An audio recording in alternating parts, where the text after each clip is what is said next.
বই পড়া মানে হচ্ছে মস্তিষ্কের প্রতিটি নিউরনে একটা করে শব্দ গুঁজে দেয়া, যার অনুরণন থাকে জীবনের শেষ বেলা পর্যন্ত। আমাদের পড়া বইগুলো কল্পনার জগতে এমন এক আবহের সৃষ্টি করে যে ছাপার অক্ষরে লেখা শব্দগুলো আমরা চোখের সামনে বাস্তবের মতো দেখতে পাই। একজন লেখক তার কল্পনা শক্তিকে শব্দগুচ্ছে এমনভাবে প্রকাশ করে যে কল্পনার সাথে বাস্তবতা মিলে এক ব্যাখ্যাতীত ঘটনার সৃষ্টি হয়।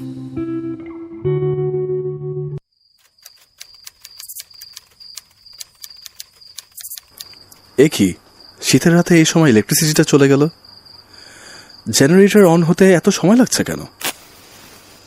Happy birthday to you. Happy birthday লেখক সাহেব। ইলেকট্রিসিটি যায়নি, আমি মেইন সুইচ বন্ধ করে দিয়েছিলাম। ধন্যবাদ। শুধু ধন্যবাদ? সারপ্রাইজ পছন্দ হয়নি বুঝি? আমি জানতাম তুমি ঠিক রাত 12টায় আসবে। তুমি তোমার মাকে দেখতে সিলেট যাচ্ছ বলেছিলে, কিন্তু আন্তনগরের কোনো ট্রেন সকাল 9টায় সিলেটের জন্য ছাড়ে না। আমি তো ভুলেই গিয়েছিলাম। আপনি তো বিখ্যাত রাইটার, সব তথ্য তো আপনার আগে থেকেই জানা। আপনি যে একটা জলজান্ত উইকিপিডিয়া মনেই ছিল না। বুঝতে পারলাম, ধন্যবাদ। আর আমার সারপ্রাইজটা খুব পছন্দ হয়েছে। কেকটা আমি নিজে বানিয়েছি। তোমার বানানো রেড ভেলভেট বেস্ট, সেটা আমি জানি। এবারে কেকটাতে একটা টুইস্ট আছে, খেয়ে বলবে কেমন হয়েছে। আচ্ছা আচ্ছা, ঠিক আছে, চলো।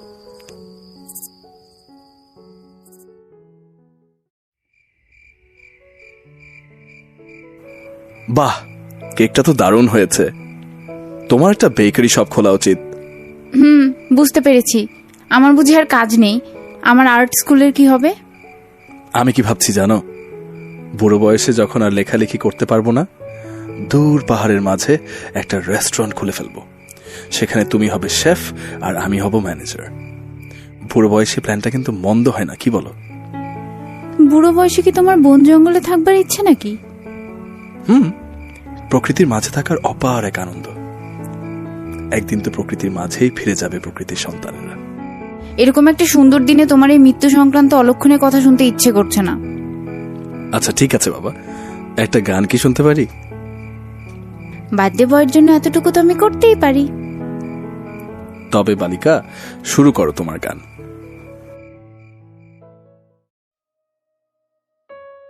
সাদিদ মুস্তাফা এই সময়ের জনপ্রিয় লেখক, যার বই মেলায় বের হবার এক সপ্তাহের মধ্যেই দ্বিতীয় সংস্করণ শেষ হয়ে যায়। পাঠকদের কাছে তার বই এতটাই জনপ্রিয় যে পরবর্তী বই কবে বের হচ্ছে জানবার জন্য প্রকাশনীতে সবসময় কল আসতে থাকে। তিনি লোকচক্ষুর আড়ালে থাকতেই পছন্দ করেন। এখনকার সময়ে এসেও সে বেশ পুরনো একটা টাইপরাইটার দিয়ে লেখেন, তারপর সেই পাণ্ডুলিপি প্রকাশকদের কাছে পৌঁছে দেন অন্য কাউকে দিয়ে।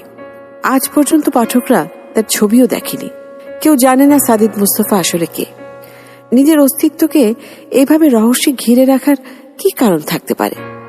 গল্পের শেষে তা জানা যাবে।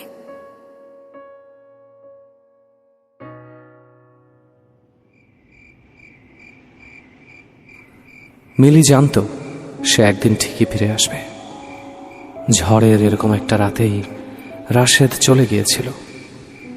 মিলিকে ওর মাতাল দুলাভাইয়ের হাত থেকে বাঁচাবার জন্য এর চেয়ে ভালো কিছু উপায় তার মাথায় আসছিল না। ভারী ফুলদানিটা দিয়ে মাথার পেছনে আঘাত করে রাশেদ শুধু সেই পশুটাকে মিলির কাছে থেকে সরাতে চেয়েছিল, কিন্তু ওভাবে রক্ত বের হয়ে পুরো ঘরটা ভেসে যাবে আর লোকটার সাথে সাথে মারা যাবে, রাশেদ সেটা কল্পনাও করেনি। মিলির এখন মনে হচ্ছে বাইরে অনেক জোরে বিজলি চমকাচ্ছিল। ইলেকট্রিসিটি ছিল না। আলো আধারিতে বিদ্যুতের ঝলকানি সেই রক্তের ধারার উপর পড়ে এক আদি ভৌতিক পরিবেশের সৃষ্টি করেছিল। মিলি সাথে সাথে জ্ঞান হারায়। তারপর কেটে গেছে 10 বছর। আজ সেরকম একটা রাতেই মেন্টাল অ্যাসাইলামের করিডোরে মিলির সাথে রাশেদের দেখা। রাশেদের হাতে রক্তমাখা একটা ছুরি। সে ধীরে ধীরে মিলির দিকে এগিয়ে আসতে থাকে, আর মিলি এক পা করে পেছাতে থাকে। আর ঠিক সেই সময়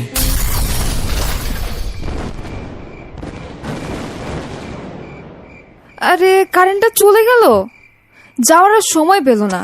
ইস, মোবাইলটা কোথায় রাখলাম? আর মাত্র 5টা পাতা বাকি ছিল। ধুর। হ্যালো, হ্যাঁ মা বলো। আচ্ছা, এত দেরি করে পৌঁছালে যে? ও, ট্রেন লেট করেছিল। আচ্ছা ঠিক আছে। হ্যাঁ মা, আমাকে নিয়ে টেনশন করো না তো, আমি একদম ঠিক আছি। হ্যাঁ মা, রাতে খেয়েছি, দরজা ঠিকমতো বন্ধও করেছি।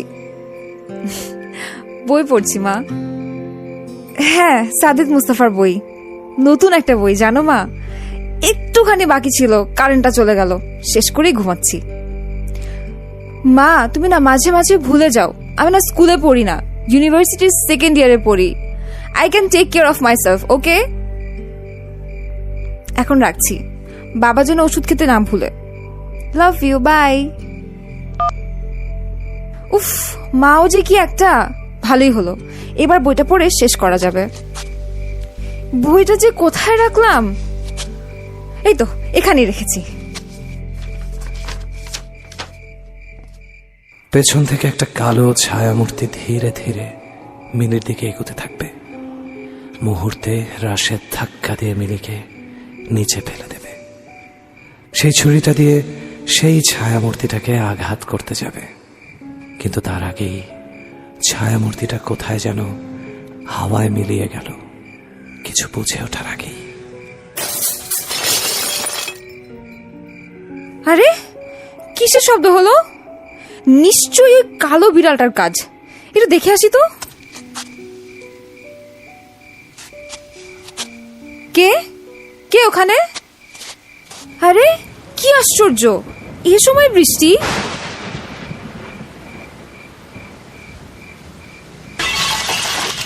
কে কে ওখানে? ওটা ওটা কিসের ছায়া? দাঁড়ান দাঁড়ান বলছি, কাছে আসবেন না। হ্যালো, কে? ম্যানেজার সাহেব? হ্যালো। কেমন আছো মিলি? মিলি? কে মিলি? তুমি, তোমাকেই খুঁজছি আমি। আমি মিলি না, আমার নাম তানিশা। তুমি মিলি, তোমাকে খুঁজেছি পুরো বই জুড়ে। তুমি ছাড়া এই গল্পটা শেষ হবে না, শেষ হবে না। না না মিলি, গল্পটার সমাপ্তি টানতে হবে, তাই তোমাকে মরতে হবে। প্লিজ আমাকে ছেড়ে দিন, আমি কিছু করিনি। লেখা শব্দগুলো তুমি পড়ো বলেই আমি আর আমরা জীবন্ত। তোমার মৃত্যু ছাড়া আমাদের বিরতি হবে না, তাই তোমাকে মরতে হবে, মরতে হবে। না না, আমাকে ছেড়ে দিন, প্লিজ আমাকে ছেড়ে দিন। গল্পটা এবারের মতো শেষ হলো।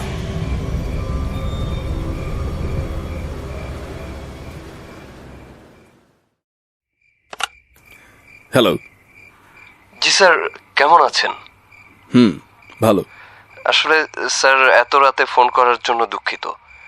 আসলে গহীন অন্তরালে উপন্যাসের শেষে আপনি যেভাবে বলেছেন 2টা পৃষ্ঠা ফাঁকা রেখেছি, আপনি যত রাতই হোক জানাতে বলেছিলেন, তাই ফোন করলাম।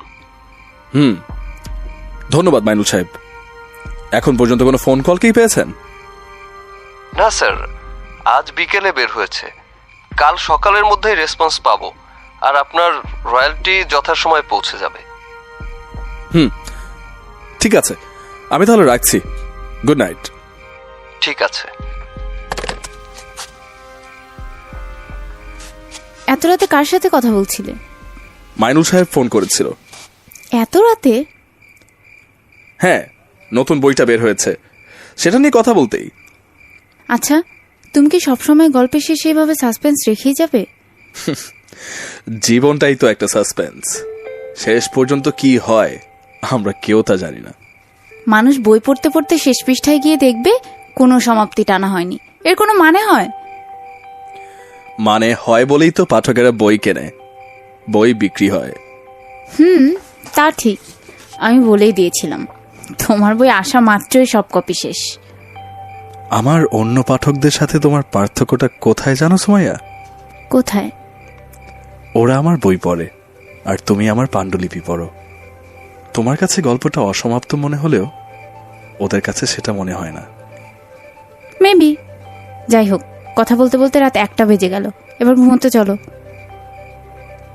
আচ্ছা ঠিক আছে, কিন্তু তার আগে তোমার গান।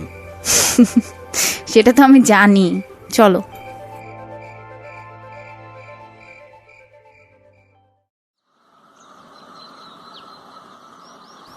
জাহিদ, মেয়েটার পোস্টমর্টেম রিপোর্টটা কি এসেছে? জি স্যার, মাত্র এসেছে। ওকে, দেখি। এই যে স্যার।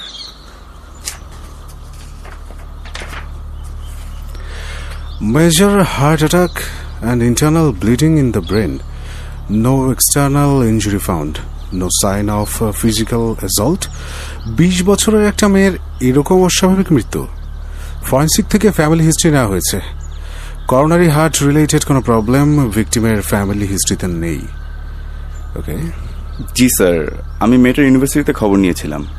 খুব ব্রিলিয়ান্ট স্টুডেন্ট ছিল আর প্রচুর ট্র্যাকিং করতো, বই পড়তো। যেদিন মারা যায় বিকেল পর্যন্ত ক্যাম্পাসেই ছিল, একদম স্বাভাবিকই ছিল। এরপর 2 বন্ধুর সাথে বই মেলায় যায়, কোনো সমস্যাই ছিল না। মেয়েটা ওই রাতে বাসায় একা ছিল। তুমি আশপাশের কারোর সাথে কথা বলেছিলে? বাড়ির কেয়ারটেকার? জি স্যার, কেয়ারটেকার বলল সে 8:30 নাগাদ বাসায় ফিরেছিল। এরপর বাইরে যায়নি আর কেউ আসেও নি। সিসিটিভি ফুটেজ চেক করেছি, কেয়ারটেকার সত্যি কথাই বলছে। এই নিয়ে গত 5 বছরে মোট 10টা অস্বাভাবিক মৃত্যু হয়েছে। সবগুলো কাকতালীয় হতে পারে না। আপনি কি বলতে চাইছেন অস্বাভাবিক মৃত্যু স্যার? একটা কনফিডেন্সিয়াল কেস হিস্ট্রি আমি খুঁজে পাই 2 মাস আগে। কেস আর্কাইভ সেকশন এটা পড়েছিল। এটাকে ডিপার্টমেন্টের কেউ তেমন গুরুত্ব দেয়নি। যে এই কেস হিস্ট্রিগুলো করেছে তিনি সিনিয়র অফিসার মলয় ঘোষ। শুনেছি কিছু সাইকোলজিক্যাল প্রবলেমের কারণে তাকে ফোর্স লিভ দেওয়া হয়। বছরখানেক আগের কথা। ওনার সাথে দেখা করার চেষ্টা করেছিলাম। সপ্তাহ 2 আগে খবর পেলাম যে ওনার ডেড বডি কক্সবাজারের একটা নির্জন রিসোর্টে পাওয়া যায়। আরও 2 দিন আগে সে মারা গিয়েছিল। কেউ বুঝতে পারেনি কিভাবে মারা গেল, সঠিকভাবে জানাও যায়নি। কিন্তু হার্ট অ্যাটাক এবং ইন্টারনাল ব্রেন হ্যামারেজেই তার মৃত্যুর কারণ হয়েছে বলে ধরে নেওয়া হয়। স্যার, আপনি কি বলতে চাচ্ছেন এর মধ্যে একটা যোগসূত্র রয়েছে? আমি ঠিক শিওর না, কিন্তু কিছু একটা তো ব্যাপার আছেই। আর একটা ইন্টারেস্টিং ব্যাপার হচ্ছে ভিকটিমদের সবাই বই পড়েন। মানে প্রত্যেকের ডেথ স্পটে বই পাওয়া গেছে। স্যার, আপনি কি ভিকটিমদের বই পড়বার সাথে কোনোভাবে মৃত্যুগুলোকে কানেক্ট করতে চাইছেন? I'm not sure, but there is something.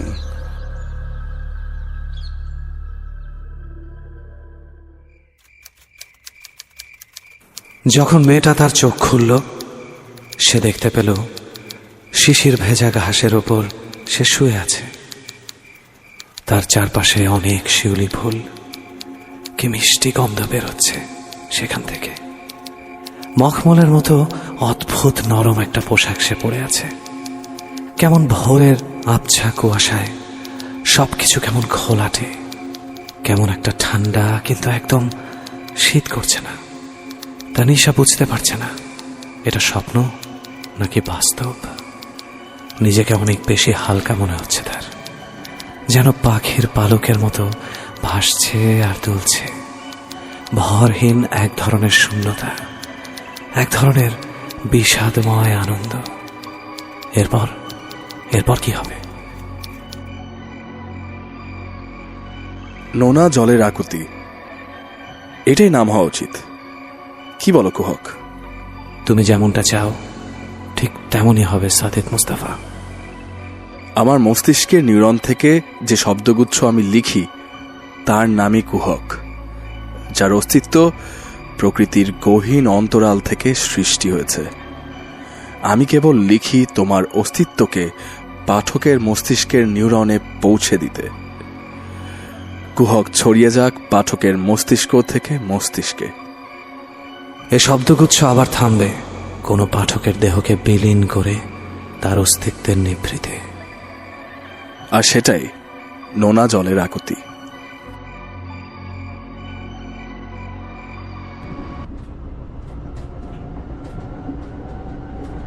Is, VIP কেবিনের ভেতরে আসতেও কত ঝক্কি। জি স্যার, কিছু লাগবে? আমার ডিনারটা কি একটু তাড়াতাড়ি দেওয়া যাবে? জি স্যার, আর 15 মিনিট সময় লাগবে। আচ্ছা ঠিক আছে। কেবিনের বাইরের করিডোরে মনে হয় একটু চেঁচামেচি হচ্ছে, এটা কি একটু কমানো যায়? স্যার, 3 নাম্বার কেবিনে একটা ফ্যামিলি আসছে, সেখানে 2টা বাচ্চা এসে ওরা খেলছে। আপনি চিন্তা করবেন না, রাত হয়ে গেছে, কিছুক্ষণের মধ্যেই ঘুমিয়ে পড়বে। তাও আমি ওদের বাবা মাকে বলে আসছি। একটু শান্তির জন্য একা একটা কেবিন নিলাম, সেখানেও হট্টগোল। আমাকে বলা হয়েছিল এই বগিতে কোনো ফ্যামিলি নেই।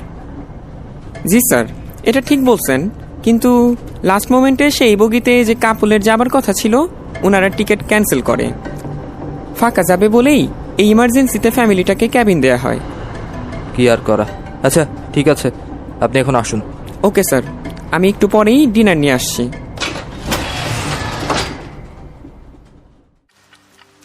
তানভীর কাদির একটি কর্পোরেট কোম্পানিতে খুব উঁচু পদে কাজ করেন। বিপত্নিক এবং নিঃসন্তান। স্ত্রী মারা যাবার পর গত 2 বছর ধরে একাই আছে। কাজের মধ্যে ডুবে থেকে একাকিত্ব থেকে ছুটি পাবার চেষ্টা করেন, কিন্তু তার একাকিত্বের সঙ্গী হয়ে গেছে বই। মোনা যখন বেঁচে ছিল খুব একটা বই সে পড়ত না। মোনার বই খুব পছন্দ ছিল। রীতিমতো 1000 খানেক বই দিয়ে নতুন ফ্ল্যাটটায় একটা স্টাডি কর্নার বানিয়েছিল। মেয়েটা বই পড়তে কি অদ্ভুত রকম ভালোবাসত। আজ মোনা নেই, কিন্তু তার প্রিয় বইগুলো কষ্টের স্মৃতি হয়ে তানভীরকে নাড়া দিয়ে যায়। আর সেই বইগুলোই এখন তানভীরের সঙ্গী। বইয়ের গন্ধের মাঝে যেন সে মোনার মিষ্টি গায়ের গন্ধটা খুঁজে পায়। তাই বইয়ের মাঝেই সে খুঁজে পায় মোনাকে। তানভীর জানে না আজ রাতের ট্রেনে এই বইটা পড়ার সময় সে সত্যি তার মোনাকে দেখতে পাবে, যে বেঁচে আছে তার ভালোবাসার বইয়ের পাতায়।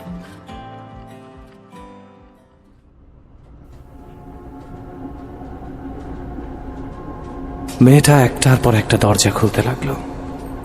সে খুঁজতে লাগলো সেই মানুষটাকে যার সাথে তার দেখা হয়েছিল শহরের একটা পুরনো গলিতে। রাতের জমকালো আলোর মাঝে কি শান্ত, কি অদ্ভুত এক মুখচ্ছবি। সেই চোখের চাহনি যেন কিছু একটা বলতে চেয়েছিল তাকে। এরপর বহুবার সন্ধ্যাবেলার নির্জন ফুলার রোড মোড়, বিকেলবেলার পাবলিক লাইব্রেরি, বুকশেলফের কোনো এক বইয়ের তাকের পেছনে, ভোরে হাঁটতে গিয়ে পার্কের বেঞ্চের খানিকটা দূরে। এই মানুষটা তাকে তাড়া করেছে, কিন্তু কারণটা জানে না তানিশা। কেবল মনে হয় কিছু একটা যেন বলতে চায় সে, কিন্তু সেটা কি? আজ রেল স্টেশনেও সে দেখেছে তাকে, একটু আগে করিডোরে। আজ সে তাকে খুঁজে বের করবেই, তাকে জানতেই হবে সে কি চায়।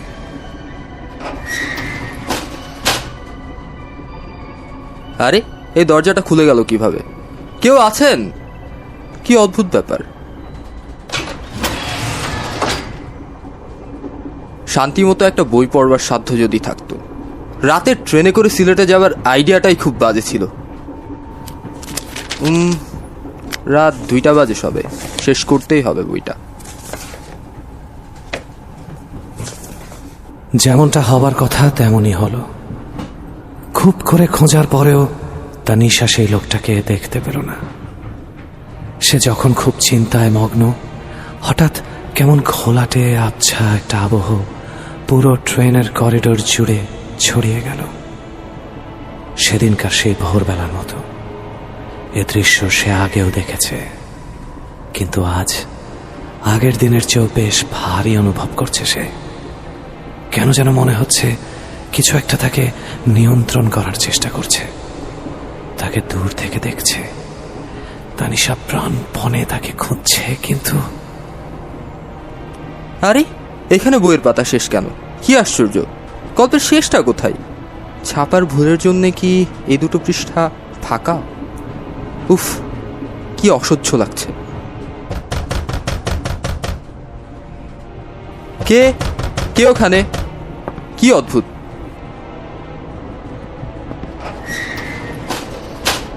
এত ধোঁয়াশা কেন চারিদিকে? ট্রেনে আগুন লাগেনি তো? কিন্তু আগুন লাগলে তো এত ঠান্ডা থাকবার কথা না। আর এই ট্রেনটা এখন অনেক পুরনো লাগছে কেন? ট্রেনের দেয়ালে কেমন অদ্ভুত সব লতা পাতা, এমন আজব সব নকশা, এরকম তো কিছু ছিল না। আমি কি ভুলে অন্য কোনো বগিতে চলে এসেছি? এই করিডোরটা এমন লম্বা কেন? কি মিষ্টি একটা ফুলের গন্ধ, খুব খুব চেনা একটা গন্ধ। শিউলি ফুল, হ্যাঁ তাই তো, এটা শিউলি ফুলের গন্ধ। মোনার খুব পছন্দ ছিল।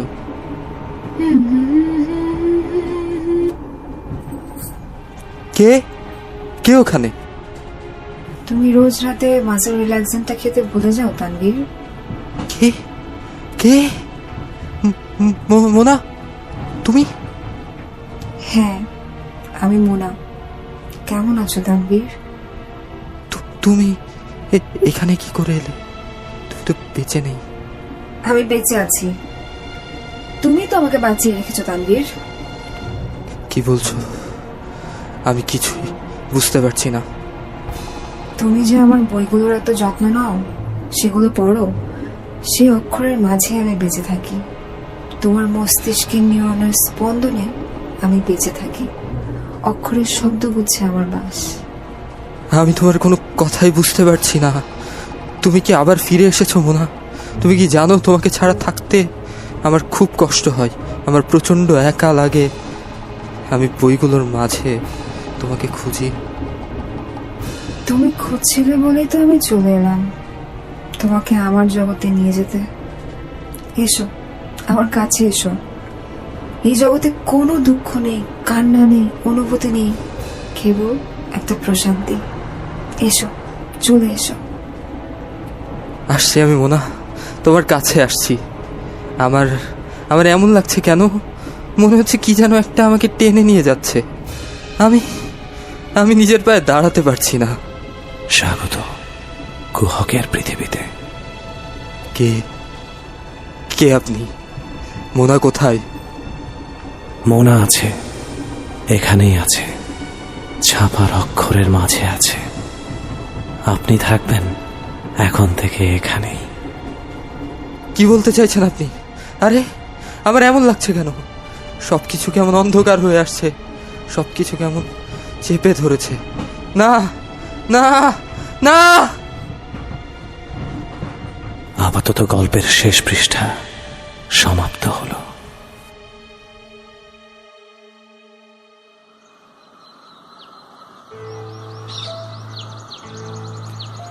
স্যার, ডেড বডিটা ফরেন্সিকে পাঠিয়ে দেওয়া হয়েছে।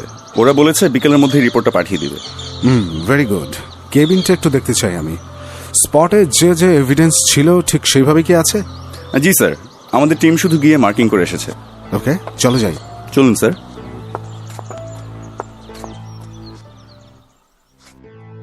রূপসা এক্সপ্রেসের এই ট্রেনটা রাত 9টায় সিলেটের জন্য ছাড়ে। তানভীর সেই ট্রেনের 3 নম্বর ভিআইপি কেবিনে উঠেছিল, আর তার লাশটা পাশের কেবিনের এক বয়স্ক ভদ্রলোক ভোরবেলা দেখতে পায়। স্পেশাল ব্রাঞ্চ অফিসার সাইফুল কবির 3 নম্বর কেবিনটার প্রতিটা অংশ খুব পুঙ্খানুপুঙ্খভাবে দেখতে থাকে। ভদ্রলোক বেশ গোছানো ছিলেন। ফ্লাস্ক ভর্তি কফি, একটা ম্যাকবুক পড়ে আছে, সিগারেটের প্যাকেট আর অ্যাশট্রে পড়ে আছে। কেবিনের ওপরের বাঙ্কার একটা স্লিপিং পিলো আর কালো চাদর। কেবিনের এক পাশে একটা সুটকেস, তার মধ্যে কাপড় চোপড় আর একটা নীল ডায়েরি।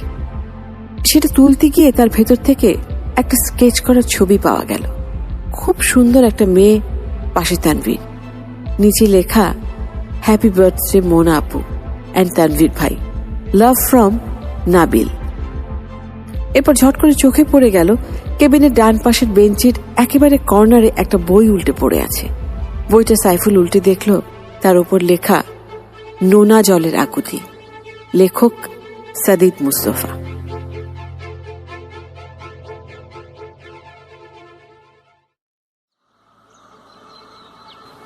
আমি যেটা ভেবেছিলাম। কি স্যার? সাদিদ মুস্তফা। লাস্ট ভিক্টিমের ডেথ স্পটেও এই রাইটারের বই ছিল। বিখ্যাত রাইটার সাদিদ মুস্তফা গত 5 বছর ধরে যার বই best seller, thriller, suspense, horror, romantic উপন্যাসের লেখক। তার গল্প মন্ত্রমুগ্ধ হয়ে পাঠকেরা পড়তে থাকে। জি স্যার, আমার ছোট ভাই তার বিশাল ভক্ত। জাহিদ, সাদিদ সাহেবের সাথে দেখা করা দরকার। আমি এক্ষুনি খোঁজ করছি স্যার। ওকে।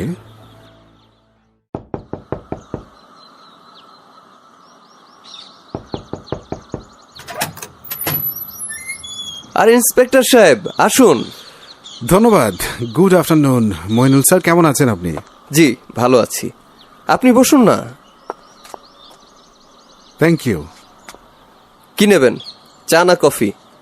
আমি অবশ্য আপনার জন্য লাঞ্চের কথা বলে দিয়েছি। ক্যাফে ঝিলের মাছের কোপ্তা আর কষা গরুর মাংস কিন্তু খুব বিখ্যাত। আরে ওসবের কোনো প্রয়োজন নেই। কি বলছেন? আমার অফিসে আপনার মতো এমন তুখোর একজন গোয়েন্দা এসেছেন, আর আমি সমাদর না করে কিভাবে যেতে দিই বলেন? তার উপর আপনি আমার শ্যালকের বন্ধু। অনেক ধন্যবাদ আপনাকে, কিন্তু অন ডিউটিতে আমি কিছু খাই না। অন্য কোনো দিন রুবায়তের সাথে আসলে অবশ্যই খাবো। ঠিক আছে, এবার বলুন আমার কাছে কি জরুরি প্রয়োজনে আসা হলো? সাদিত মুস্তাফা, ওনার লেখা সব কয়টা বই আপনাদের প্রকাশনী থেকে বের হয়। হ্যাঁ, সাদিত মুস্তফা তো এ সময়ের জনপ্রিয় লেখক। হ্যাঁ, সেটা আমি জানি। গত 5 বছরের বই মেলায় ওনার বই বেস্ট সেলার, বের হবার সাথে সাথে বিক্রি হয়ে যায়। আমাদের কাছে প্রি অর্ডার করা বই বের হবার সপ্তাহখানেক আগে থেকেই কল আসতে থাকে। আপনি কি ওনার ফ্যান নাকি? আমি ওনার ফ্যান না, অন্য একটা কারণে ওনাকে খুঁজছি আমি। ইনফ্যাক্ট আমি ওনার সাথে দেখা করতে চাই।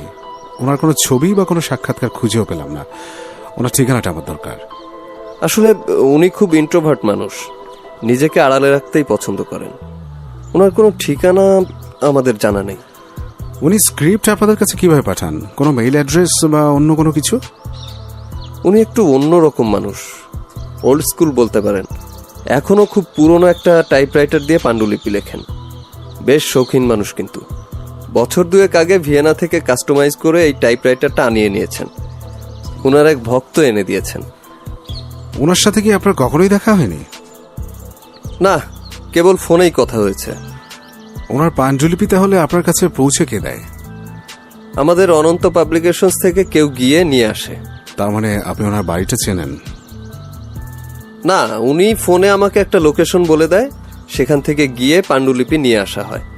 যেমন সেদিন রাত 11টার সময় পলাশী মোড় থেকে তার পাণ্ডুলিপিটা নিয়ে আসা হয়েছে।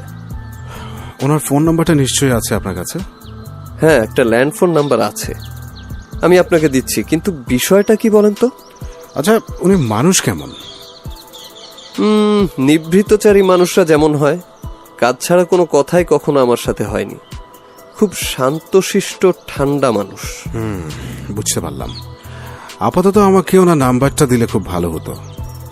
যদি কিছু মনে না করেন, আমি কি কারণটা জানতে পারি? অতি গোপনীয় বলেই আপনার সাথে শেয়ার করতে পারছি না। আই হোপ আপনি বুঝতে পারছেন। আচ্ছা, ঠিক আছে, আমি আপনাকে নাম্বারটা দিচ্ছি। কিন্তু আপনার কাছ থেকে যে নাম্বারটা পেয়েছি সেটা সাদিত সাহেবকে বলা যাবে না, তাই তো? সেটা নিয়ে আপনি চিন্তা করবেন না, সে জানতে পারবে না। ও হ্যাঁ, আরেকটা বিষয়, এই বিষয়ে কোনো কথাই যেন সাদিত সাহেবকে বলা না হয়। জি, ঠিক আছে।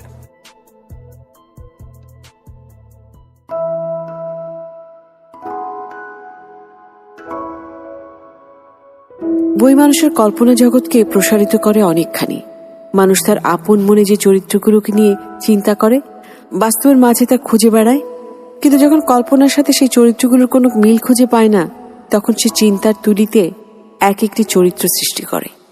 বাস্তবতা থেকে নেয়া ছোট ছোট গল্পগুলো কাল্পনিক তুলির আঁচড়ে কখনো উপন্যাস, কখনো ছোট গল্পের রূপ নেয়। লেখক হচ্ছেন সেই জাদুকর যে কল্পনাকে লিপিবদ্ধ করেন বইয়ের ভেতর ছাপার অক্ষরে।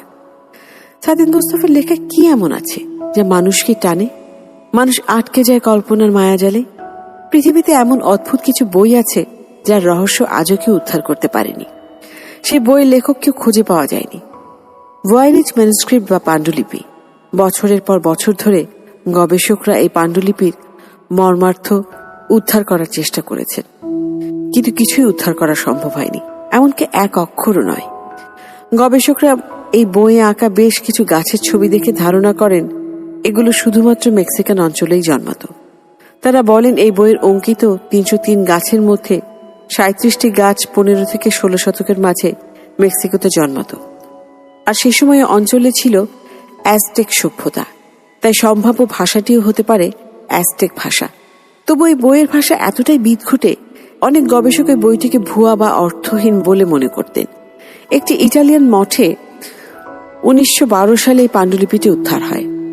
কার্বন ডেটিং এর মাধ্যমে জানা যায় এটা 1404 থেকে 1438 সালে ইটালিয়ান রেনেসা বা পুনর্জাগরণের সময় লেখা হয়েছিল। 240 পৃষ্ঠার এই পাণ্ডুলিপির পৃষ্ঠাগুলো প্রাচীন চামড়া দিয়ে তৈরি ও এর রহস্যময় বাক্যগুলো বাম দিক থেকে ডান দিকে লেখা, এবং বইয়ের লেখকের নামও অজানা। শব্দগুচ্ছের মাঝে আর বইয়ের শেষ দুটো পাতা খালি রাখা, এর মাঝে কি লুকিয়ে আছে কুহকের রহস্য?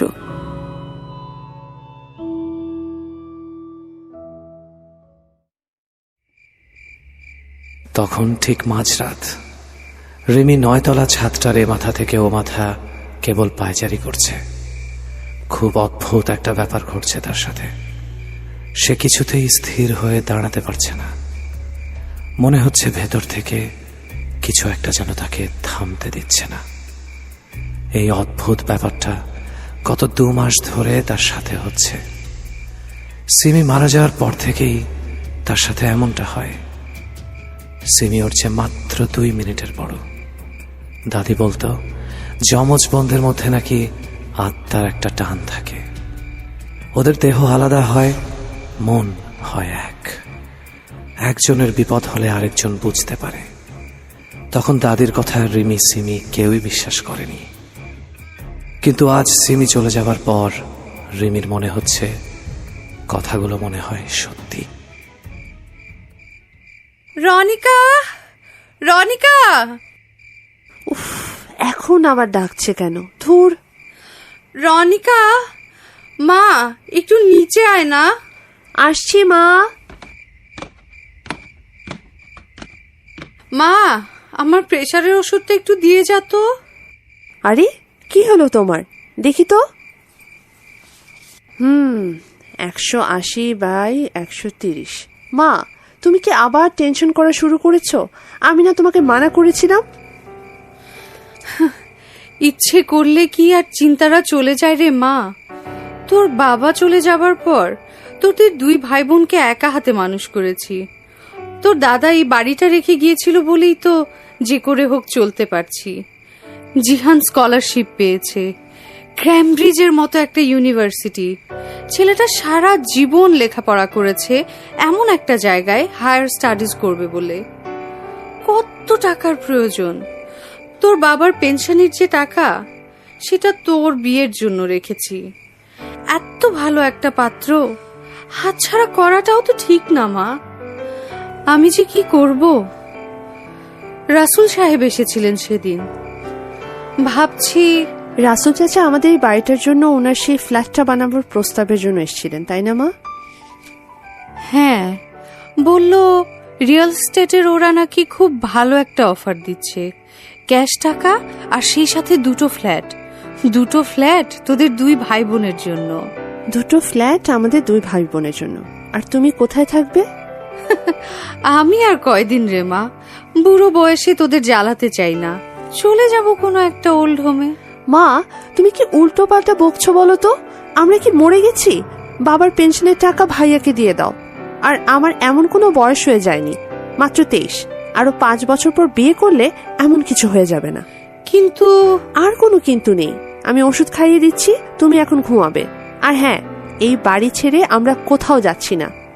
এই বাড়িটায় আমাদের অনেক স্মৃতি। আশপাশে সব পুরনো বাড়ি ভেঙে ফ্ল্যাট করে ফেলুক, আমাদের বাড়িটা এমনই থাকবে যেভাবে দাদু রেখেছিল। এত লক্ষ্মী মেয়েটা আমার। তুই রাতে খেয়েছিস মা? হ্যাঁ মা, আমি খেয়ে নেব। এবার তুমি ঘুমাও, আমি তোমার মাথায় হাত বুলিয়ে দিচ্ছি।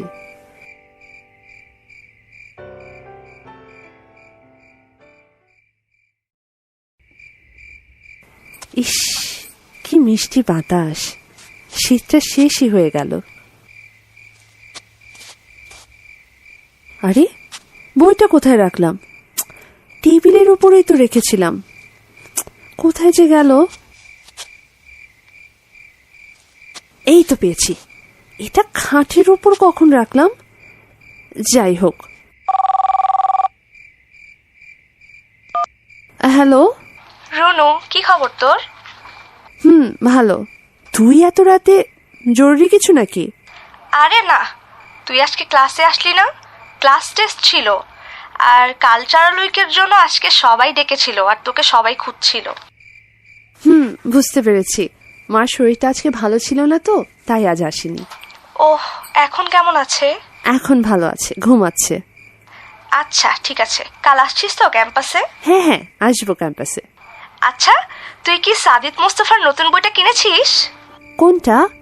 শেষ হইয়াও হইল না শেষ? হ্যাঁ হ্যাঁ, ছোট গল্পের বই। হ্যাঁ, গতকালই কিনেছি। কেমন? অসাধারণ। তুই কি চাস আমি তোকে একটা স্পয়লার দিয়ে দিই? সাদিদ মুস্তাফার বইয়ের স্পয়লার দেয়া নিয়ার টু ইম্পসিবল। তাহলে তো বুঝে গেলি। চিন্তা করিস না, বইটা আজ রাতেই পড়া শেষ হয়ে যাবে, কাল তোর জন্য নিয়ে আসবো। ঠিক আছে, এখন তাহলে রাখছি, কাল দেখা হবে। ওকে, গুড নাইট। Good night. বইটা পড়ে শেষ করতে হবে।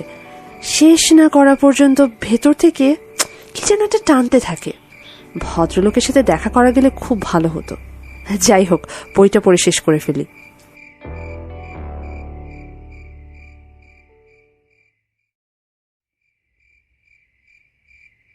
রিমি দূর থেকে শুনতে পাচ্ছিল একটা আন্তনগর ট্রেনের ছুটে যাবার শব্দ। রাতের নিস্তব্ধতা ভেদ করে সে শব্দ কেমন ব্যাখ্যাতীত অশরীরী কিছু নিয়ে রিমির কানে বাজছিল। দূর থেকে কিছু কুকুরের করুণ ডাক, কিছু বেওয়ারিশ বিড়ালের বিদঘুটে কান্না, দূরপাল্লার কিছু বাসের শব্দ, সবকিছু রিমি স্পষ্ট শুনতে পাচ্ছিল। সে যত পায়চারি করছে ততই যেন সে শব্দগুলোকে আরো প্রগাঢ়ভাবে শুনতে পাচ্ছে। হঠাৎ কোনো একটা শব্দ শুনে রিমি চমকে ওঠে। ওর স্পষ্ট মনে হতে থাকে ওর ঠিক পেছনে পেছনে কে যেন হাঁটছে, ঠিক ছায়ার মতো। ছাদের একটা কোণে একটা 0 পাওয়ারের বাল্ব জ্বলছে। সে মৃদু আলোয় সে দেখতে পাচ্ছে ঠিক তার পেছনে একটা ছায়া মূর্তি। মানুষ একটা, কিন্তু ছায়া দুটো। রিমি খুব চেষ্টা করছে পেছনে ফিরে তাকাতে, কিন্তু সে কিছুতেই পারছে না।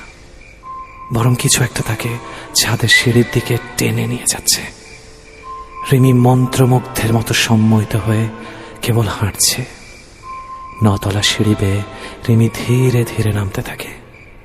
তার মনে হতে থাকে তার কোনো বোধ নেই, শূন্যের মধ্যে ভেসে বেড়াচ্ছে সে। এই চলার কোনো বিরতি নেই। অনন্তকাল ধরে সে কেবল হাঁটছে আর হাঁটছে। হঠাৎ কিছু একটাতে পা আটকে রিমি হুমড়ি খেয়ে পড়ল। রিমি আবছা আলোয় দেখতে পেল অ্যাপার্টমেন্টের পেছনে ঝোপের মতন একটা অংশে সে দাঁড়িয়ে আছে। কিভাবে এখানে এলো সে নিজেই জানে না। মাটির একটা জায়গা কেমন অসমান, সেখান থেকে কাপড়ের মতন একটা কিছু বের হয়ে আছে। রিমি হাত দিয়েই মাটি খুঁড়তে লাগলো। কিছুক্ষণ খোঁড়ার পরেই সে একটা জামা আর একটা পাজামা খুঁজে পায়। এটা রিমির খুব চেনা, আর এমন একটা জামা তারও আছে। গত 1 ফাল্গুনে সিমি আর রিমি কাপড় কিনে একই রকম জামা বানিয়েছিল। সেখানে ছোপ ছোপ রক্ত লাগা। সিমির 2 জোড়া জুতো, তার মধ্যে একটা ছেঁড়া, ওর ছেঁড়া অন্তর্বাস সব পলিথিন দিয়ে মোড়ানো। রোজ সকালে বাসার ময়লা যে বড় পলিথিন দিয়ে মুড়ে দেওয়া হয়, ঠিক সেই পলিথিন। তাহলে সিমি মরে যায়নি, ওকে মেরে ফেলা হয়েছে। খুব বাজেভাবে মেরে ফেলা হয়েছে। ওর কাছ থেকে কথাটা সবাই লুকিয়েছে, কিন্তু কেন? মান সম্মানের ভয়? এত বড় ডাক্তারের মেয়ে বিভৎসভাবে হত্যা হয়েছে, এতে লোকে কি বলবে? বিচার হবে না সিমির?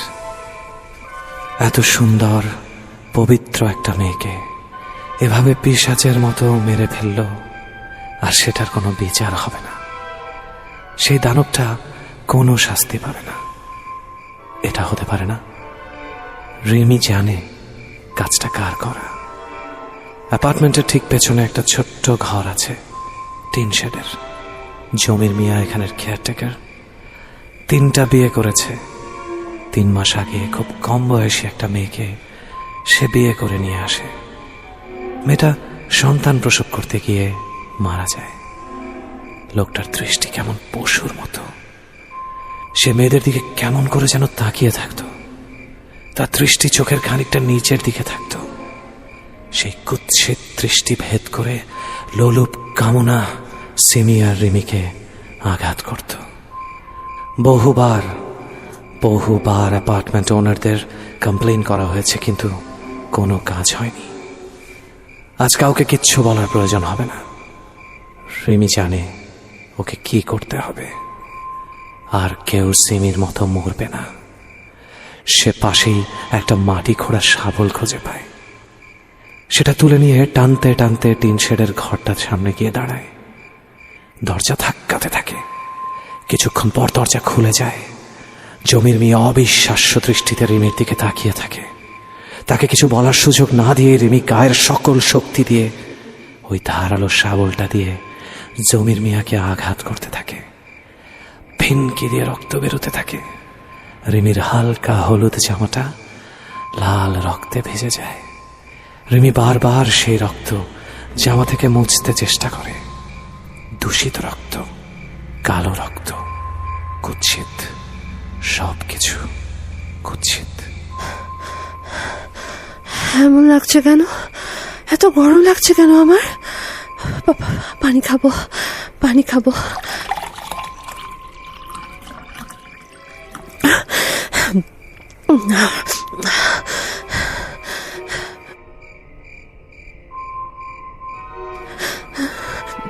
কুৎসিত পৃথিবীতে বাঁচবার কি অর্থ?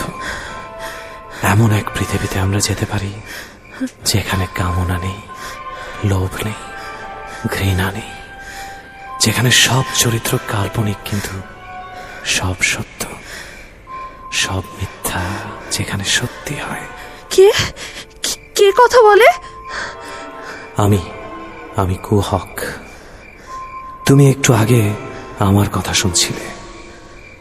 তুমি এতটা গভীরতায় আমাকে শুনছো, তাই আমি চলে এলাম তোমার কাছে, তোমাকে নিয়ে যেতে আমার কুহকের জগতে।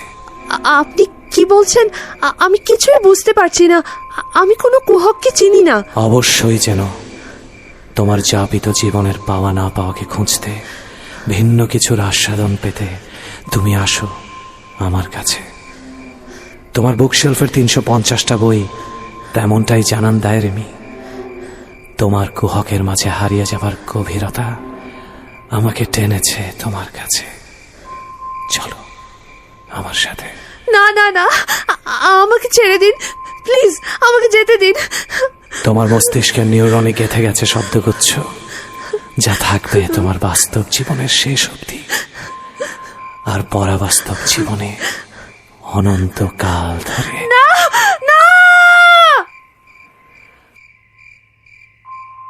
আজকের মতো গল্প সমাপ্ত হলো।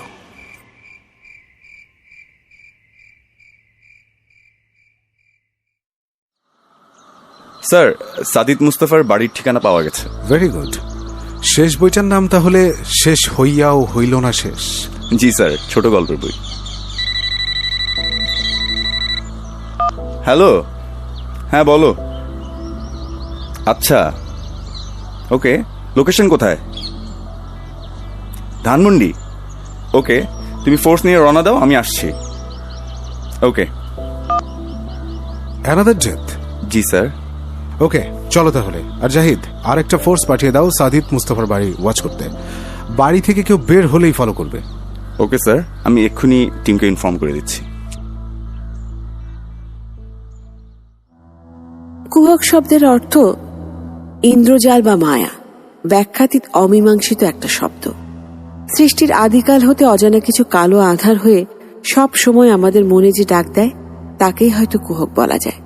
সাইফুল কবির যখন রনিকার ঘরে ঢুকল, প্রথম তার চোখ গেল দেয়ালের সাথে করা বুকশেলফের দিকে।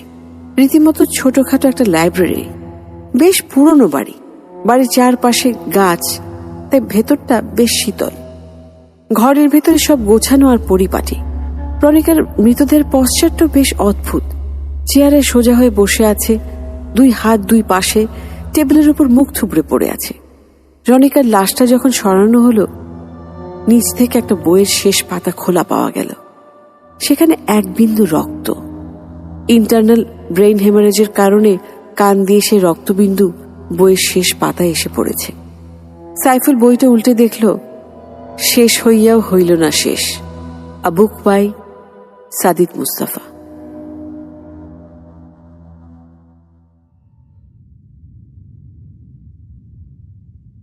আমাকে এখানে কেন বসিয়ে রাখা হয়েছে সেটা কি আমি জানতে পারি? তেমন কিছু না ম্যাডাম, আপনি একটু অপেক্ষা করুন। স্যার চলে আসলে উনি সব বুঝিয়ে বলবেন। আপনাকে এক কাপ কফি দিতে বলি? স্পেশাল ব্রাঞ্চের ক্যান্টিনের কফির খুব সুনাম, আশা করি আপনার মন্দ লাগবে না। আমি কিছু খাবো না, আমাকে যেতে দিন, আমার ক্লাস আছে, বাচ্চারা আমার জন্য অপেক্ষা করছে। আশা করছি আপনার ক্লাস শুরু হওয়ার আগেই আপনি পৌঁছে যাবেন। আমাদের গাড়ি আপনাকে পৌঁছে দেবে। এই তো স্যার চলে এসেছেন, আপনি কথা বলুন, আমি কফি পাঠিয়ে দিচ্ছি। আপনি বোধহয় খুব টেনশনে পড়ে গেছেন মিসেস সুমাইয়া মুস্তাফা। আমি কি জানতে পারি আমাকে এখানে কেন নিয়ে এসেছেন? অবশ্যই জানতে পারবেন। আপনার স্বামী সাদিদ মুস্তাফা, ওনার সাথে আপনার পরিচয় কিভাবে? ও আমার টিচার ছিল। বেশ ইন্টারেস্টিং। আপনি যেমনটা ভাবছেন তেমন কিছুই না। সাদিদ অ্যাপ্লাইড ফিজিক্সের স্টুডেন্ট ছিল, খুব ভালো রেজাল্ট করার স্কলারশিপ পায়। খুব কম বয়সে ডিপার্টমেন্ট ওকে লেকচারার হিসেবে জয়েন করতে বলে, আর সেভাবেই। আমি আপনাকে বিব্রত করার জন্য মোটেও প্রশ্নটা করতে চাইনি, আমাকে ভুল বুঝবেন না। ওনার লেখালেখিটা শুরু হয় কবে থেকে? ও বেশ ছোটবেলা থেকেই লিখতে ভালোবাসে। আপনাকে লিখতে বুঝি? হ্যাঁ, চিঠি লিখতে অনেক। আপনার শ্বশুর বাড়ির কেউ কে আছেন? সাদিতের মা মারা যায় ওর জন্মের সময়ে। ওর বাবা ওকে একটা অরফানেজে দিয়ে আরেকটা বিয়ে করে আমেরিকা চলে যান। তারপর তার সাথে কোনোদিন সাদিতের দেখা হয়নি। ও সেখানেই বড় হয়েছে। খুব ভালো ছাত্র হওয়ায় ওর টিচাররা ওকে খুব হেল্প করত। স্কলারশিপেই পড়াশোনা করেছে। ওনার লেখা গল্প আপনি কখনো পড়েছেন? বই ছাপার আগে ওর পাণ্ডুলিপি আমিই প্রথম পড়ি। বাহ, বেশ ইন্টারেস্টিং। তার মানে আপনি কখনো ওনার ছাপার অক্ষরের বই পড়েননি? জি না। ওনার বইয়ের ভেতরের সাবজেক্ট আপনার কেমন লাগে? ওর লেখা অসাধারণ, সে কারণেই পাঠকরা ওকে ভালোবাসে। সেটা তো নিঃসন্দেহে। আচ্ছা সুমাইয়া, আপনার স্বামী বেশ পুরনো একটা টাইপরাইটার দিয়ে লেখেন, কারণটা কি আপনি জানেন? দেখুন, আমি তার স্ত্রী হতে পারি, কিন্তু তার ব্যক্তিগত বিষয়ে কখনোই আমি হস্তক্ষেপ করি না। একজন লেখক হিসেবে এটা তার স্বাধীনতা যে সে কি দিয়ে লিখে স্বাচ্ছন্দ্য বোধ করে। আপনি মনে হয় উত্তেজিত হয়ে পড়ছেন। আমার কাছে আপনার করা প্রশ্নগুলো বেশ অপ্রাসঙ্গিক এবং অবান্তর মনে হয়েছে। বেশ প্রাসঙ্গিক এবং মোটেই অবান্তর না বলেই আপনাকে এখানে ডাকা। Let's come to the point Mrs Sadit. গত 3 বছরে বেশ কিছু অদ্ভুত মৃত্যু হয়েছে। ভিকটিমদের কোনো এক্সটার্নাল ইনজুরি নেই, সবারই মৃত্যু হয়েছে হার্ট অ্যাটাক এবং ইন্টারনাল ব্রেন হ্যামারেজে, এবং এদের সবাই সাদিত মুস্তাফার বইয়ের পাঠক। এইসব মৃত্যুর সাথে সাদিতের লেখা বইকে আপনি কানেক্ট করতে চাইছেন? আপনার স্বামী মানে সাদিত সাহেব, উনি লোকচক্ষুর আড়ালে থাকেন। উনার কোনো সাক্ষাৎকার, কোনো ছবি কোথাও নেই। নিজেকে আড়ালে রাখেন, এর বিশেষ কোনো কারণ কি আছে? আপনি কি আমাকে জেরা করতে ডেকেছেন? বিষয়টা খুব গুরুত্বপূর্ণ বলেই আপনাকে আমি এখানে ডেকেছি মিসেস সাদিত। আপনার স্বামীর সাথে আমার দেখা করা দরকার, আর ব্যবস্থাটা আপনি আমাকে করে দেবেন। এছাড়া অন্য কোনো উপায় আমি আর দেখছি না। আর আপনি নিশ্চয়ই বুঝতে পারছেন, আপনাকে স্পেশাল ব্রাঞ্চে শুধু গল্প করার জন্য ডেকে আনা হয়নি। সো আপনার কোঅপারেশন আমাদের দরকার। I hope you understand. Okay, কি করতে হবে বলুন।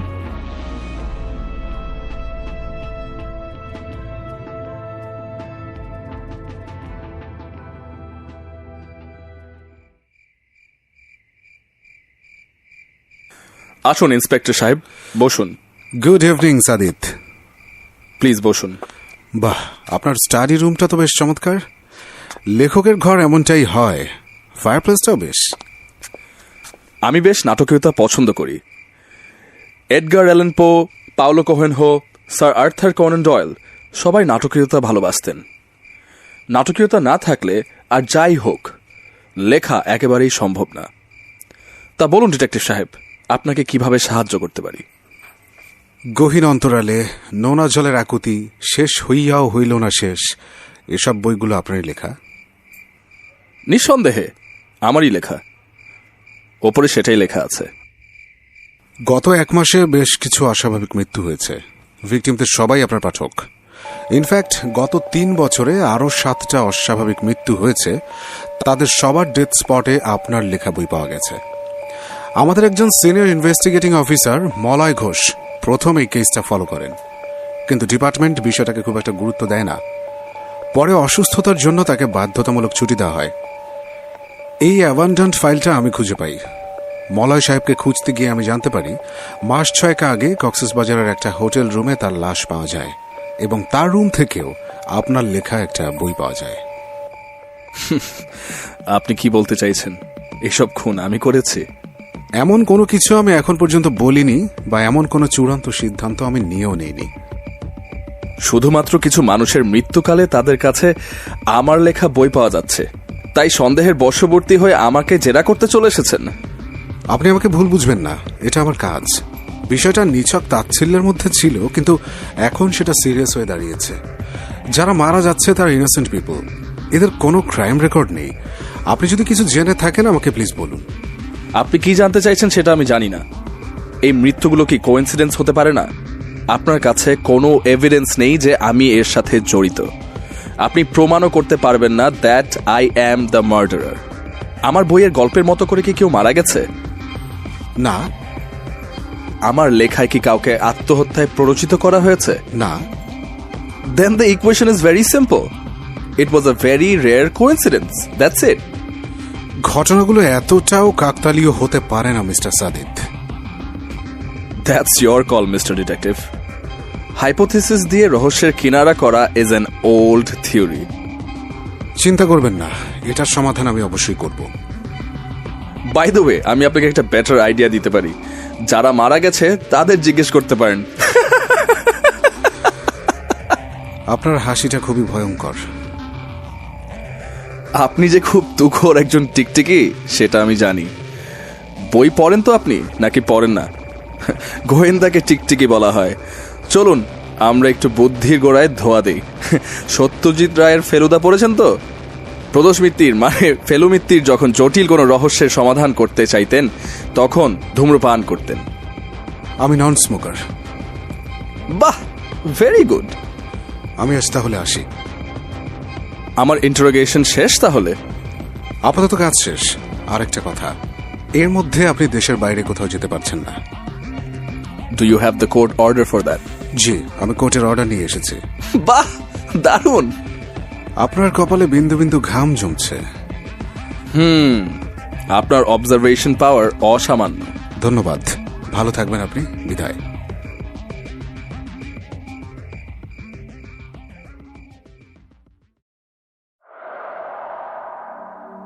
মেয়েটার খুব কষ্ট লাগছিল। কফিনের ভেতরের ঘুটঘুটে অন্ধকারে কেমন একটা শূন্যতা, কেমন গুমট দমবন্ধ একটা নিস্তব্ধতা। সে চিৎকার করতে পারছে না, কে যেন তার গলা চেপে ধরেছে। সে শুনতে পাচ্ছে দূর থেকে তার মা তাকে খুঁজছে, চিৎকার করে খুঁজছে, কিন্তু খুঁজে পাচ্ছে না। কাল রাতেই তার আপন চাচা মেয়েটাকে জ্যান্ত কফিনের মধ্যে ঢুকিয়ে এই বাড়িটার পেছনে মাটি চাপা দিয়েছে। ওরা ভেবেছিল কণা মরে গেছে, কিন্তু কাঠের ভারী তক্তাটা দিয়ে সালমান যখন কণার মাথার পেছনে আঘাত করছিল খুব রক্ত বেরোচ্ছিল। কণার সবই মনে আছে, কিন্তু সে নড়তে পারছিল না। 7 বছরের ছোট্ট মেয়ে কণা জেনে গিয়েছিল ওর বাবা মরে যায়নি। ওর চাচ্চু ওর বাবাকেও এভাবেই জ্যান্ত কবর দিয়েছিল। বাবাকে মেরে ফেললে সব সম্পত্তি তার হয়ে যাবে। কিন্তু কাল সকালে যখন বড় চাচ্চু জানতে পারল দাদু উইলে সব কিছু কণার নামে লিখে গেছেন, হঠাৎ করে চাচ্চু কেমন বদলে গেল। সন্ধ্যার সময় কণাকে হাটে নিয়ে যাবে, নতুন খেলনা কিনে দেবে বলে নিয়ে যেতে চাইল। মা কিছুতেই যেতে দিতে চাইল না। এর কিছুক্ষণ পরে সে দাদির ঘরের দিকে যাচ্ছিল গল্প শুনতে। হঠাৎ কে যেন পেছন থেকে তার মুখ চেপে ধরল। সে চিৎকার করার চেষ্টা করেছিল, কিন্তু কোনো লাভ হচ্ছিল না। বাড়ির পেছনের গুদাম ঘরে তাকে রাখা হলো। সে চালের গন্ধ পাচ্ছিল। একটু পরেই কয়েকজন ভেতরে ঢুকলো। ওরা খুব ফিস ফিস করে কথা বলছিল। তার মধ্যে একটা গলা তার চিরচেনা বড় চাচু। লাশটা ওর বাপের মতন কফিনে ভরা জ্যান্ত মাটি চাপা দেয়। এর একটু পরেই একটা লোক ভারী কিছু একটা মাটির সাথে ঘষে তার কাছে নিয়ে আসতে থাকে। কণা সামান্য নড়ে পেছাবার চেষ্টা করে, কিন্তু কোনো লাভ হয় না। একটা প্রচন্ড ভোঁতা আঘাত সে অনুভব করে মাথার পেছনে। সে বুঝতে পারে সে চোখে আর কিছু দেখতে পারছে না। কেমন ভেজা ভেজা গরম কিছু মাথার পেছন থেকে বের হচ্ছে। ওটা রক্ত ছিল, তাজা রক্ত। তারপর ওর ছোট্ট দেহটা সেই কফিনে ভরে মাটি চাপা দেওয়া হয়। এত ছোট্ট একটা মেয়ে, তাও সে কিভাবে সবকিছু বুঝতে পারছে? সে জটিল সব হিসেব নিকেশ কেন দেখতে পাচ্ছে নিজের সামনে? কি দোষ ছিল তার? এই সম্পত্তি তো একদম দরকার ছিল না ওর। চাচ্চু তাকে বললেই হতো। কেন মেরে ফেললো বাবাকে? কণাও কি একটু পর বাবার কাছে চলে যাবে? মা বলে ওপারের পৃথিবীতে চলে গেলে মানুষ সব দেখতে পায়, সব বুঝতে পায়। তার মানে কি কণার মৃত্যু হয়েছে, তাই সে সব দেখতে পাচ্ছে? বাবার গায়ে একটা মিষ্টি গন্ধ ছিল, কণা সেই গন্ধটা পাচ্ছে। বাবা কি তাহলে তার আশেপাশেই আছে? খুব ইচ্ছে করছে মার কোলে বসে মাসকলাইয়ের ডাল দিয়ে ডিম ভাজা আর গরম ভাত খেতে। খুব ইচ্ছে করছে। হঠাৎ দূর থেকে কোনো অনেক লোকের আওয়াজ শুনতে পায়। পুলিশের বাঁশির শব্দ, হইচই, তার মায়ের কান্না, সব শব্দ কেমন কাছে চলে আসছে। ওপর থেকে কেউ মাটি সরাচ্ছে। কিছুক্ষণ পর কফিনের ডালাটা খোলা হলো। কণা শুধু মনে আছে ওর মায়ের কান্না মাখা মুখটা আর মায়ের নরম কোল, আর কিচ্ছু মনে নেই তার। গল্পটা এখানেই শেষ। গল্পটা তুমি এখানে শেষ করতে পারো না। এটা আমার গল্প, আমি এখানেই শেষ করব। আমি কোথায় বিরতি নেব তা আমি নির্ধারণ করব। আমি না লিখলে তোমার কোনো অস্তিত্ব নেই। তোমাকে আমি সৃষ্টি করেছি। প্রকৃতির একটা সূত্র আছে, খেলা শুরু করে দেয়া হয়, সেটা শেষ কে করবে সেটা কখনো বলে দেয়া হয় না। কুহককে সৃষ্টি করেছ তুমি, কিন্তু সে কি করবে সেটা নির্ধারণ করবে সে নিজে। আমি আর গল্পের শেষটা তোমাকে শেষ করতে দেব না। গল্পের সমাপ্তি হবে আমার হাতে। সে ক্ষমতা অনেক আগেই তুমি আমাকে দিয়েছ। সেই কাল্পনিক চরিত্রের মাঝে তোমার পাঠকদের বাস্তব অস্তিত্বের অবস্থান। তুমি কি বলতে চাইছো? চোখ বন্ধ করে দেখো, কি দেখতে পাচ্ছ? বই, অনেক অনেক বই, তাকে তাকে রাখা লক্ষ লক্ষ বই। কিছু বই থেকে শব্দগুচ্ছ ভেসে বেড়াচ্ছে। মিষ্টি একটা গন্ধ, সুন্দর একটা বাতাস। খুব খুব শান্তি এখানে। এখানে কি কোনো মুখচ্ছবি খুঁজে পাও? ছায়ার মতো কিছু মানুষ, চেনা চেনা মুখ কিন্তু আবার অচেনা, সাদা ধোয়ার মতো ভাসছে। এই কি? এটা কে? সুমাইয়া? সুমাইয়া এখানে কেন? না না না, এটা হতে পারে না। সবাইকে আসতে হবে, কুহকের জগতে আসতেই হবে। কুহকের কল্পনার জগতে তোমার একমাত্র ভালোবাসা আছে। যারা বই পড়ে তারা সবাই কুহকের এই পরাবাস্তব জগতে আছে। আমি এটা হতে দেব না, কিছুতেই না।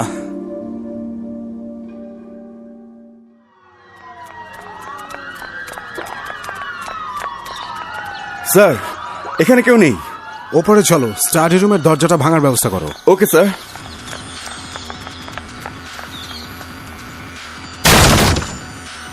সাদিদ সাহেব, সাদিদ সাহেব, মেডিকেল টিমকে কল করো কুইক। সুমাইয়া কোথায় আছে? জাহিদ, কুইক সার্চ করো। স্যার, পাশের রুমের ওয়াশরুম থেকে উপচে পানি বের হচ্ছে। দরজা ভাঙো এখনই। Okay sir. সুমাইয়া, সুমাইয়া, বাথটাবের ভিতর এটা। Oh my God! Zahid, pulse check করো। Sir, she is no more. লাশ দুটো ফরেন্সিকে পাঠানোর ব্যবস্থা করো, আর এই বাড়িটা সিল করে দাও। পরদিন পত্রিকায় একটা খবর বের হলো। প্রখ্যাত লেখক সাদিদ মোস্তফা এবং তার স্ত্রীর অস্বাভাবিক মৃত্যু। মাত্র 38 বছর বয়সী জনপ্রিয় লেখক সাদিদ মোস্তফার মরদেহ তার স্টাডি রুমে পাওয়া গেছে। তার মৃত্যু সম্পর্কে বিস্তারিত কিছু জানা যায়নি। পুলিশ জানিয়েছে ম্যাসিভ হার্ট অ্যাটাকে তার মৃত্যু হয়।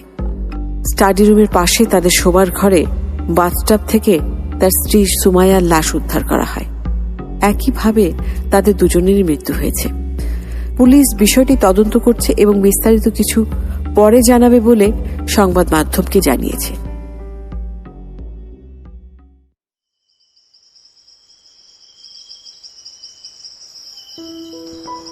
সুমাইয়া, এই পাহাড়টা খুব সুন্দর না? ঠিক তোমার লেখা বইয়ের মতো সুন্দর। এখানে তাহলে আমাদের সেই রেস্টুরেন্টটা খুলে ফেলি, কি বলো? ঠিক আছে। সুমাইয়া, তোমার গলায় কতদিন গান শুনি না, একটা গান শোনাবে? শোনাবো।